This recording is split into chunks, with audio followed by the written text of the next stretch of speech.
Today, I'm making a pint glass cake that looks like glass and even has foam on top. My name is Huiwen, and you're watching Cocobelly Cakes. I'll cut into the cake towards the end of the video, so make sure you stick around for that. I'm not a drinker, go Asian flush, but this pint of beer is something that I can really enjoy because I'm going to be using my favorite chocolate Guinness cake. So we're going to start with a large paper cup. Cut out circles of cake at least ½ inch smaller than the diameter of the cup. The cake needs to be skinnier than the cup, with enough room for a thick coating of ganache and the fake beer. Stack and frost the cake circles, stick a skewer in for support. Then I'm cutting this into the shape of a cup, but upside down because it'll just be easier to balance.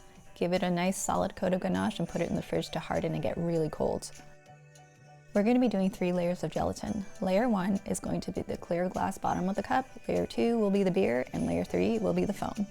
The ratio I'm using is 2 tablespoons of gelatin for every 1 cup of liquid. This is going to be firmer than traditional jello because we want this to be firm enough to hold.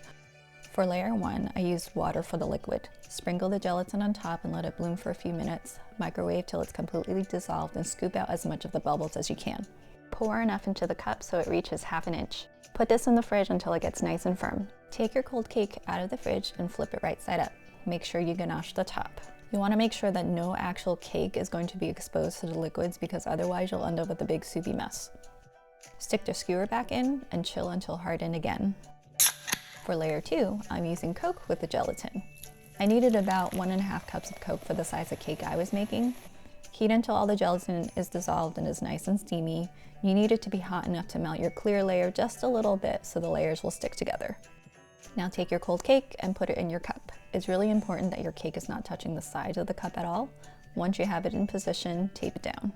Take your hot Coke liquid and pour it down the sides of the cup. Try to avoid pouring it directly onto the cake since it'll melt away the ganache faster. Pour enough so that it covers the cake with enough room above it for the foam. Chill that until set. Layer 3 will be milk and gelatin. I use an immersion blender to create the bubbles in the hot liquid. Be careful when you're doing this and you don't want to splash it all over the place. You can also use a whisk or milk frother instead. Once the liquid is all bubbly, pour that in and chill till set. And now for the funnest part, the reveal.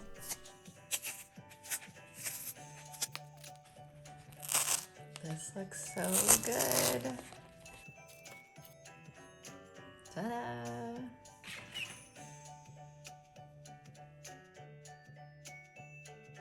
And we are done. If you try this or any of my tutorials, make sure you tag Cocobelly Cakes on Instagram or Facebook. I would love to see your cake adventures. And don't forget to give this video a thumbs up or subscribe to see more fun cake projects. Happy caking!